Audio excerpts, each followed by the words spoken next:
The casting process for Rigamortis was at the same time really exciting, but also very frustrating. We began with open casting calls in Chicago, and we saw a ton of very talented people, and most importantly, we were fortunate enough to see Lisa Musser, and she was absolutely phenomenal and blew us away.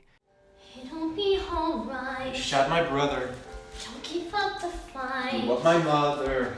Just because we're reviled, exiled, and hated doesn't mean that we should not be elated.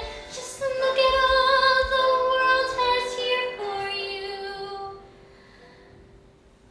Well, metaphorically.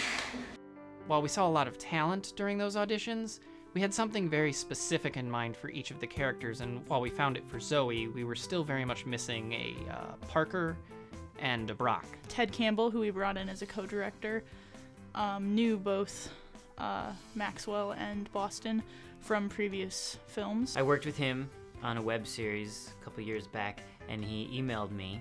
Ted told me all about it and kind of sent all my stuff over. Max basically auditioned for us over the web. You know, we took a look at some of the things he had done. You know, after thinking about it for not too terribly long, we started the process of getting Max.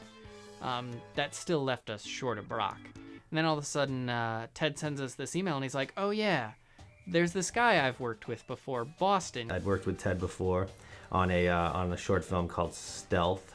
Boston was the embodiment of what we had in mind for Brock. He was absolutely perfect. The songs were so funny, and I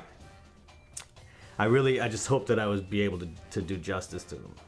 It was, getting the part, finding out about it was just a really exasperating process for me. I just wanted a complete yes, but it eventually came, and that was a great phone call. I hung up and did my little victory dance. And to get to be on screen and sing and be a zombie and get to dance around like Michael Jackson, the whole thing was pretty much like a dream come true.